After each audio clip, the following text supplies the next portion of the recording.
বিশ্বকাপে বাংলাদেশকে দ্বিতীয় পর্বে দেখতে চান মাশরাফি বিন মুর্তজা। বললেন, গ্রুপ পর্বে সাউথ আফ্রিকা, শ্রীলঙ্কার মতো দলের বিপক্ষে একটি জয় আশা করতেই পারে বাংলাদেশ। রাজধানীতে বঙ্গবন্ধু আন্তর্জাতিক কাবাডি সংবাদ সম্মেলনে উপস্থিত হয়ে এসব কথা বলেন মাশরাফি।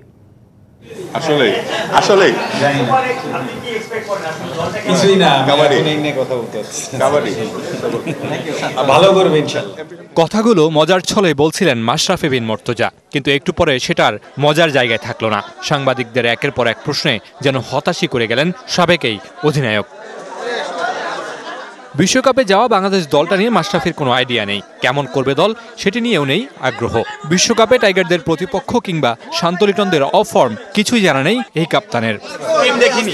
একদমই দেখিনি। অবশ্যই এক্সপেক্ট করছি ভালো করবে ইনশাআল্লাহ। বাকিটা দেখা যাক কেমন। ভাই লিগ ফর্মে দেখিনি কি কেমন অবস্থা আছে তাও জানি না। সিরিজে একটু অফ আমি দেখিনি খেলা। কন্ডিশন ওইখানে দেখি নাই তো, কন্ডিশন না দেখলে কেমন বলবো? তাও যায় না কারা আছে গ্রুপে। সাংবাদিকদের কাছ থেকে জানার পর জানালেন, দক্ষিণ আফ্রিকা, শ্রীলঙ্কা দুই দলকেই হারানো সম্ভব।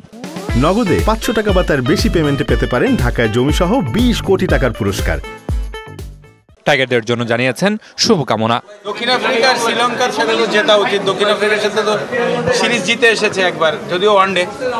এখন দক্ষিণ আফ্রিকা শ্রীলঙ্কার সাথে মনে হয় যে কোনো একটা জিততেই হবে। আশা করি ইনশাল্লাহ ভালো করবে একটা। সাকিব বরাবরই সেরা, আর মাহমুদুল্লাহ সবসময় এমনই খেলে আসছে বলে মন্তব্য করেছেন ম্যাশ। সাকিবকে নিয়ে আলাদা করে তো বলার কিছু নাই, সবসময় বেস্ট পারফরমেন্স সবাই আশা করবো কাছ থেকে এটাই। নতুন করে রিয়াদ এরকমই খেলতো। Mamunur Rashid, DBC news, Dhaka.